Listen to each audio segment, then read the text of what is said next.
Ito ang area mga katiits na tiningnan ko malapit ito sa amin. May pattern sa bato, naging stone map mga katiits, nakikita ko cutted stone. At ito mga katiits may dot, isa, dalawa, tatlo, at may dot din nga nakalinya mga katiits. Ito mga katiits ay under kasi may butas siya sa gitna, maliit. Kung titingnan natin mga katiits, ito ay nature lang. Pero kung titingnan natin ang mga counter marker, rock formation, kung makikita ba natin itong triangle at itong naka-align na bato, ito bato. Tandaan nyo mga katiits na ang butas ay bato ang hanapin natin. At ito ay under. Hanapin natin ang isang bato na under ang marker. So tingnan natin ang counter marker nito mga katiits. 1, 2, 3 1, 2, 3 triangle at naka-align nga bato. At tingnan natin ang counter marker ito, cutted stone to mga katiits. So parang pointer ito, kung puntahan natin itong cutting, parang pointer, kung puntahan natin, tamaan natin ang batong yan. Yan, puntahan natin itong bato na ito mga katiits, kakaiba yan, na parang pointer siya at may passage canal. Yan, pointer siya at tinuro ang bato na yan. At tingnan natin mga katiits dito sa gilid, may dot siya mga katiits, isa, dalawa, tatlo, nakalinya din, katulad sa unang bato na tiningnan natin. At may naka-triangle. Yan. At dyan mga katiits may butas maliit. Dyan maliit. Dyan. Under. Ito ang hanapin natin mga katiits. Ito. 1, 2, 3 naka-triangle at 1, 2, 3 nakalinya. At dito mga katiits, yan. Tukmang-tukma sa pattern mga katiits sa bato, na dalawang bato na may pattern. Isa, dalawa, tatlo. Yan, kapatong yan, dalawa mga katiits. At ito, isa, dalawa, tatlo, nakalinya din. Pinapakita ko lang to sa inyo mga katiits, baka mayroon kayong mga ganitong lugar, baka makakuha kayo ng idea.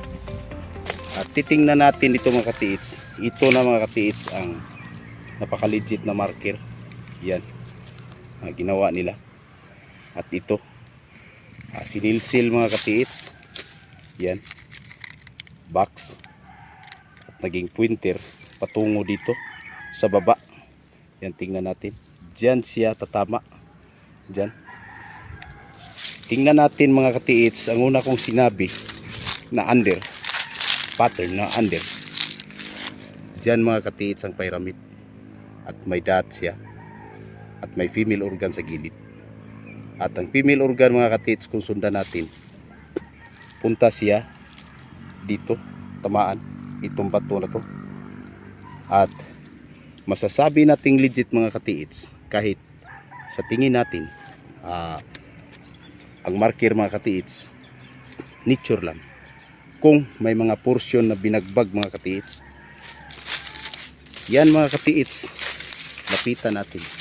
Ito ay under at ito ay female organ. Under, double dot pa mga katiits. Nagpahiwatig ito na under. Hindi dito mga katiits kundi sa baba. Tingnan pa natin ang confirmation of marker nito. At dito ay female organ. At titingnan natin dito mga katiits ang isang bato. Ito, cutted stone mga katiits. Yan, kinat. Yan, kinat mga katiits, sana maklaro ninyo. At ang bato na yan mga katiits na under, na may under, pyramid, kinat dito at dito may mga cutting siya. Yan. At balikan natin dito ang bato mga katiits. Dito may sinilsil siya mga katiits. Yan, sinilsil, naging Y. Ito ay hindi hindi ito close tunnel mga katiits, kundi ito ay shita marker at ito ay naging pointer. Ang tamaan mga katiits, dyan siya tatama, dyan. At ang tatlong bato na nakalinya mga katiits, ayon sa unang bato, tingnan nyo mga katiits, isa, dalawa, tatlo, at isa, dalawa, at tatlo dito, naka-triangle. So insakto mga katiits ang formation mga katiits sa bato, na ayon na rin ay pinahiwatig sa kanilang marker, kanilang stone map. At dito mga katiits, may hallway papunta dito at may pointer. Diyan ang bato mga katiits na parang ipinatong lang. At masasabi natin na legit mga katiits, may mga binagbag na naman dito ang porsyon mga katiits. At dito binagbag, pinating. At dito mga katiits ang secret drill hole na inilagay sa ilalim. Yan. Sa ganitong klaseng sistema mga katiits, ito na ay directional ito mga katiits. Kung titingnan natin, ito dito siya nakatingin, ito siya nakatingin, at nakasi siya mga katiits.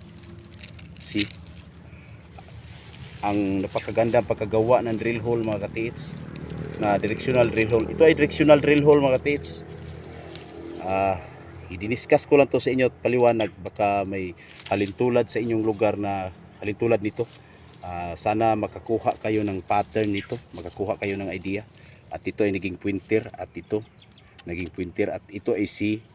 Sa ganitong C mga katiits na nakataob mga katiits, ito ay under. Hindi ito matatawag na 7 spokes mga katiits, kasi ito ay directional. Kung titingnan natin, lagyan ko ng stick, dito siya tatama, dito banda. So dito ang digging spot mga katiits. Atras tayo ng konti, iwan natin ang tamaan sa directional hole. Yan, dyan mga katiits ang digging spot. Ito ay giveaway mga katiits. At balikan natin ang pattern. Dito ang pattern 1, 2, 3 at under. Dyan ang under mga katiits. Yan ang under. Hindi under na dyan tayo maghukay, kasi tingnan pa natin ang confirmation of marker, combination of marker and confirmation of marker. At ito, isa, dalawa, tatlo. So nakikita na natin yan, isa, dalawa, tatlo, nakalinya. At ito, isa, dalawa, tatlo, naka-triangle. Yan mga katiits, isa, dalawa, tatlo. Kung titingnan mo mga katiits, ang pyramid ipinatong, at ang isa din na cottage stone, parang nakapatong din siya. At dyan ay hallway down, parang scope na rin. Kung titingnan natin, kung butas pa yan, kung parang scope na rin yan patungo dito, at pointer. At dyan ang secret code inilagay nila mga katiits. Ganon sila katindi mga katiits. Kaya sa mga video ko mga katiits, nagpapaliwanag ako ng husto, dahil ang gusto ko mga katiits, para sa akin lang, na matutubas, baka balang araw makuha ninyo ang style ko. Kasi kadalasan sa YouTube mga katiits, mga YouTuber, hindi sila mag-discuss sa mga marker kung paano ba natin i-remap, kung saan ba natin banda hanapin ang digging spot, kasi yan ay ginagawa na nilang hanap buhay. Kadalasan bato-bato sa langit, tamaan, sana wag magalit. Pero sa akin mga katiits, hindi ko hangad na kumita sa vlog ko mga katiits, dahil sabi ni sir, mentor ko, na mamahagi ako. Bago pa lang ako sa pagtitreasure mga katiits, pero sabi ng iba, para daw akong batikan. Pero hindi ako batikan mga katiits. Mayroon lang akong kaibigan na hapon na naging mentor ko. At kapag hindi ko lubusan maintindihan ang mga marker mga katiits, sa kanya ko rin ipadala ang video at ipasolve ko sa kanya bago ako mag-vlog para lubusan ninyong maintindihan ang mga videos ko. At ito mga katiits ang secret code nila, naka-triangle. At dito 1, 2, 3 butas. Parang natural lang. Pero kung tingnan natin ang mga counter marker, mayroon siyang ipahiwatig. Diyan siya.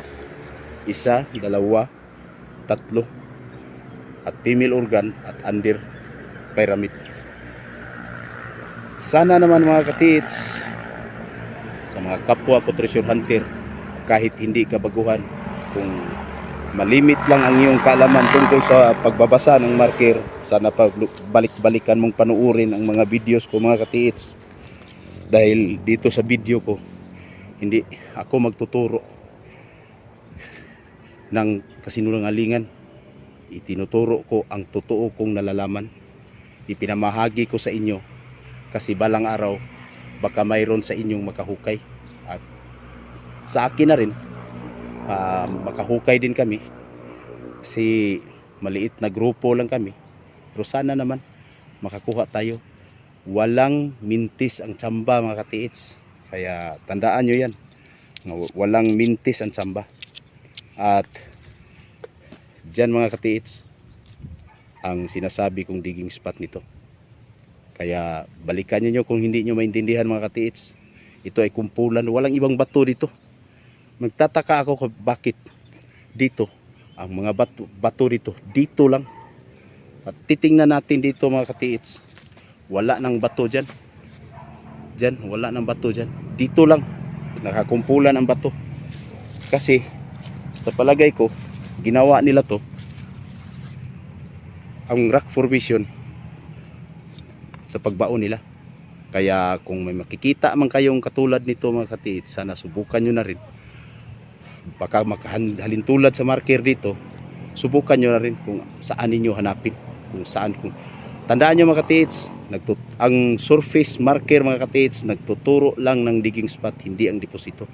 Kasi ang susundan nating marker ay ang HTM. Yun ay magtuturo ng deposito. Pero nakapasol din katulad sa itaas, katulad sa surface marker. Nakapasol din, kaya ganun kahirap mga katiits. Huwag kayong basta-basta maniwala mga katiits sa mga treasure hunter na mag-remap sila na humihingi ng bayad. Kasi gusto lang kumita. Sa akin mga katiits, marami na akong mga kapwa natin katiits na tinulungan kong malapit lang sa amin. Tinulungan ko, hindi ako nagpabayad. Kasi tinutulungan ko sila. Tumulong ka, huwag kang tatanggap ng kapalit. Pero sabi nila, kapag makahukay daw sila, makahanap sila, magbigay sila sa akin. Depende na yun mga katiits sa kanila kung magbigay sila. Totoo, magbigay sila sa akin or hindi. Ang sa akin lang, nakatulong ako. Hanggang dito na lang mga katiits. Magandang araw sa ating lahat. Salamat sa panonood mga katiits.